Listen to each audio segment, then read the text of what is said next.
Hello students, good morning. आज हम करेंगे हमारा next topic electrostatic force and strong nuclear force.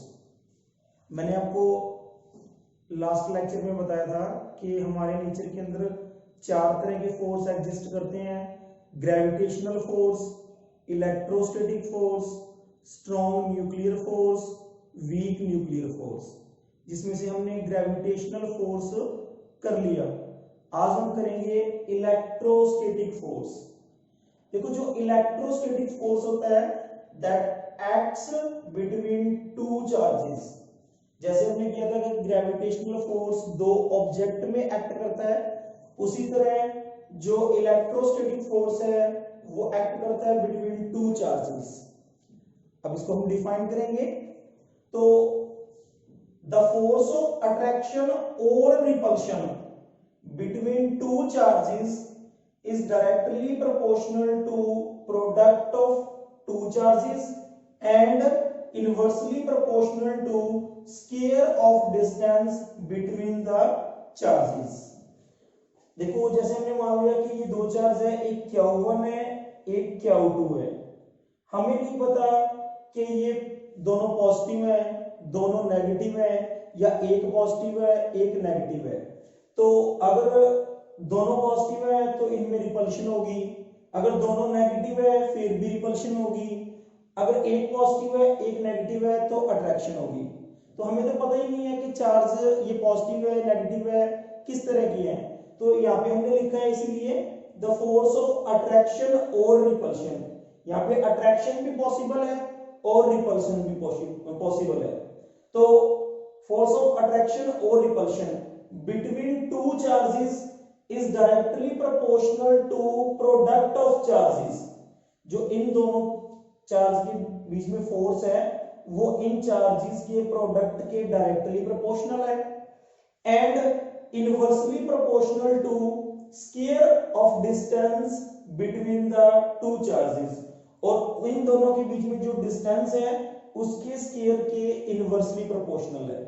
तो इस डेफिनेशन से हमने क्या कंक्लूजन निकाला कि जो F है that is directly proportional to Q1 Q2, charge के प्रोडक्ट के डायरेक्टली प्रोपोर्शनल है and force between two charges is inversely proportional to square of distance. देखो F जो है that is inversely proportional to square of distance. दोनों charge के बीच में जो डिस्टेंस है उसके स्क्वायर के इनवर्सली प्रोपोर्शनल है। तो ये इक्वेशन नंबर 1, ये इक्वेशन नंबर 2, दोनों को कंबाइन कर दिया हमने। देखो F इसके ऊपर भी डिपेंड करता है, F इसके ऊपर भी डिपेंड करता है। तो इसका मतलब F जो है इन दोनों के ऊपर डिपेंड करता है। तो हमने यहाँ पे लिख दिया कि F is directly proportional to Q1 Q2 over R square. अब मैंने आपको पहले भी बताया है कि जब डायरेक्टली प्रोपोर्शनल का साइन हटाएंगे या प्रोपोर्शनैलिटी का साइन हटाएंगे तो एक कांस्टेंट लग जाता है।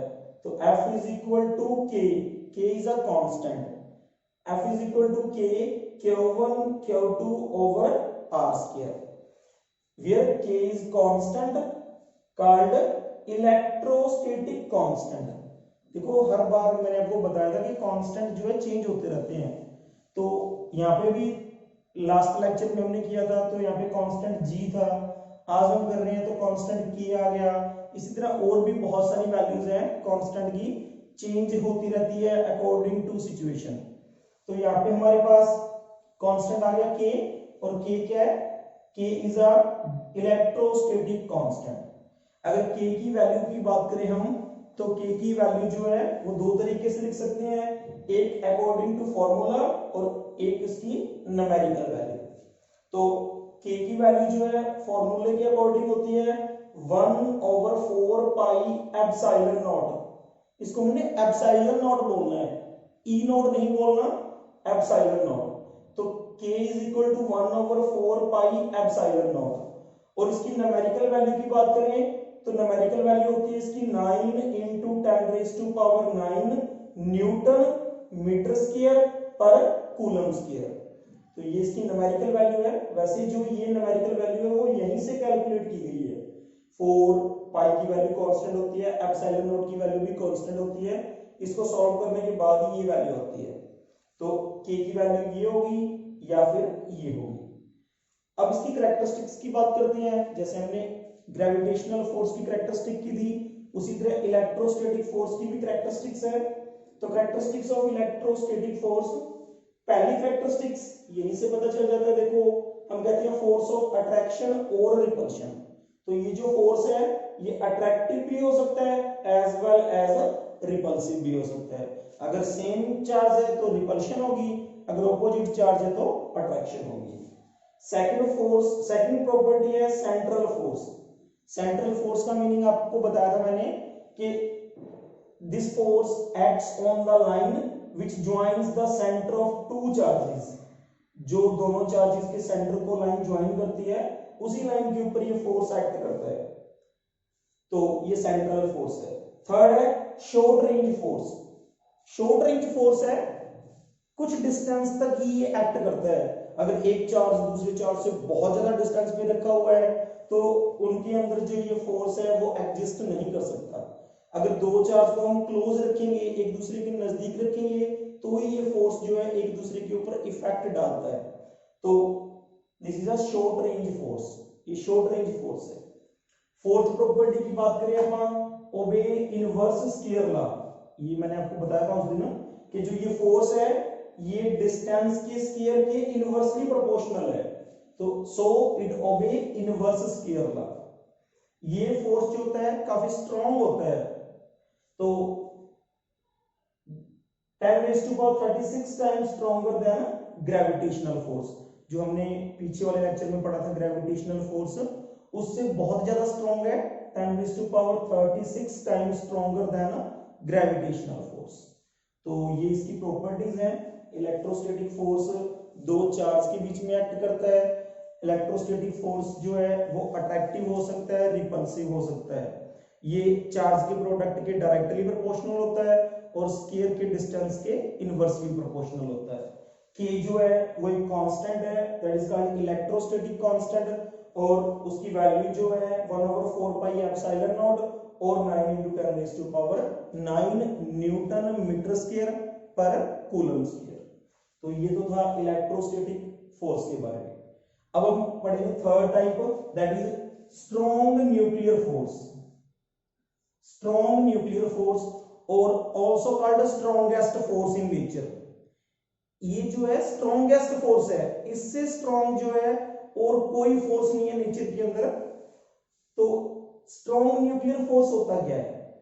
आप लोगों ने पढ़ा है कि जब कोई एटम एग्जिस्ट करता है तो उसके अंदर एक न्यूक्लियस होता है, न्यूक्लियस के अंदर प्रोटॉन्स होते हैं, न्यूट्रॉन्स होते हैं। तो उन प्रोटॉन्स और न्यूट्रॉन्स को जो फोर्स बाइंड करके रखता है inside the nucleus, that force is called strong nuclear force. देखो नेम से क्लियर हो जाता है, nuclear, it is related to the nucleus. तो न्यूक्लियस से रिलेटेड है। और न्यूक्लियस के अंदर क्या होता है? एक तो न्यूट्रॉन्स होते हैं जिनके ऊपर कोई चार्ज नहीं होता, एक प्रोटॉन्स होते हैं जिनके ऊपर पॉजिटिव चार्ज होता है। तो उन दोनों न्यूक्लियॉन्स को, उन दोनों पार्टिकल्स को न्यूक्लियस के अंदर जो फोर्स बाइंड करके रखता है, that force is called strong nuclear force. तो the force that binds the neutrons and protons together, together मतलब इकट्ठे, inside the nucleus are called strong nuclear force. तो प्रोटॉन्स और न्यूट्रॉन्स को जो फोर्स बाइंड करके रखता है, that is called strong nuclear force. तीन तरह का होता है ये strong nuclear force, are of 3 types. एक होता है न्यूट्रॉन न्यूट्रॉन। देखो एक से ज्यादा न्यूट्रॉन होते हैं तो उन दोनों में भी फोर्स लगता है, तो that is called neutron neutron force. एक से ज्यादा प्रोटॉन होते हैं तो प्रोटॉन प्रोटॉन फोर्स भी होता है, proton proton force between 2 protons. अब न्यूट्रॉन भी एग्जिस्ट करते हैं, प्रोटॉन भी एग्जिस्ट करता है, तो इनमें भी फोर्स लगता है। तो एक होता है न्यूट्रॉन प्रोटॉन फोर्स, तो force between a neutron and a proton. तो 3 तरह के होते हैं स्ट्रॉन्ग न्यूक्लियर फोर्स। एक न्यूट्रॉन न्यूट्रॉन फोर्स होता है, एक प्रोटॉन प्रोटॉन फोर्स होता है, एक न्यूट्रॉन प्रोटॉन फोर्स होता है। जैसे हमने पीछे कैरेक्टरिस्टिक्स किए हैं उसी तरह इसकी भी कैरेक्टरिस्टिक्स हैं, characteristics of strong nuclear force. तो पहली कैरेक्टरिस्टिक की बात करें तो ये स्ट्रॉन्गेस्ट है, जैसे मैंने आपको अभी बताया कि this force is strongest in nature. तो strongest force in nature, strongest force in nature, nature के अंदर सबसे स्ट्रॉन्ग है ये force. It is 100 times stronger than electrostatic force, electrostatic force से 100 टाइम्स स्ट्रॉन्गर है। और ग्रेविटेशनल फोर्स से कितने टाइम स्ट्रॉन्गर हो गया फिर 10⁻38 टाइम। तो strongest force in nature 100 times stronger than electrostatic force and 10⁻38 times stronger than gravitational force. Second property की बात करें तो नॉन सेंट्रल फोर्स है। इस फोर्स के अंदर ऐसी कोई लाइन नहीं होती जो दो न्यूक्लियस को ज्वाइन करती हो या दो पार्टिकल्स को ज्वाइन करती हो, ऐसी कोई लाइन नहीं होती। So it is non-central force. Do not obey inverse square law. जैसे इसमें फोर्स इनवर्सली डिपेंड करता है स्क्वायर के ऊपर, पर इसमें ऐसा नहीं होता।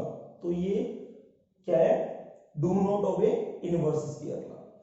नेक्स्ट प्रॉपर्टी की बात करें, वेरी शॉर्ट रेंज फोर्स है, बहुत ही कम है इसकी रेंज, क्योंकि ये सिर्फ न्यूक्लियस के अंदर ही एक्ट करता है और न्यूक्लियस का साइज जो है बहुत ज्यादा छोटा है, उसको हम नेक्ड आई से देख भी नहीं सकते। तो ये जो है इसकी जो रेंज है, इसकी जो डिस्टेंस होती है that is very very very short. तो शॉर्ट रेंज फोर्स है ये। जो स्ट्रॉन्ग न्यूक्लियर फोर्स है that does not depend upon the charge on nucleons. Nucleons होते हैं प्रोटॉन, आइदर प्रोटॉन और न्यूट्रॉन्स, जो न्यूक्लियस के अंदर एग्जिस्ट करते हैं वो होते हैं न्यूक्लियॉन्स। तो ये न्यूक्लियस के ऊपर चार्ज कौन सा है, क्या वो पॉजिटिव चार्ज है, क्या वो नेगेटिव चार्ज है, या उनके ऊपर नो चार्ज है, उसके ऊपर डिपेंड नहीं करता ये। देखो हमने भी बात की है कि न्यूट्रॉन न्यूट्रॉन है तो इनमें तो कोई चार्ज ही नहीं है, ना न्यूट्रॉन पे कोई चार्ज होता ही नहीं है, तो फिर भी एग्जिस्ट करता है। प्रोटॉन प्रोटॉन है, सेम चार्ज है, फिर भी एग्जिस्ट करता है। एक न्यूट्रॉन है, एक प्रोटॉन है, फिर भी एग्जिस्ट करता है। तो ये चार्ज के ऊपर डिपेंड ही नहीं करता कि न्यूक्लियॉन्स के ऊपर चार्ज कैसा है। तो आज हमने किया इलेक्ट्रोस्टैटिक फोर्स और strong nuclear force. I hope आप लोगों को समझ में आया होगा। अगर इससे रिलेटेड कोई भी आपका क्वेश्चन हो तो आप मेरे से पूछ सकते हैं। Thank you.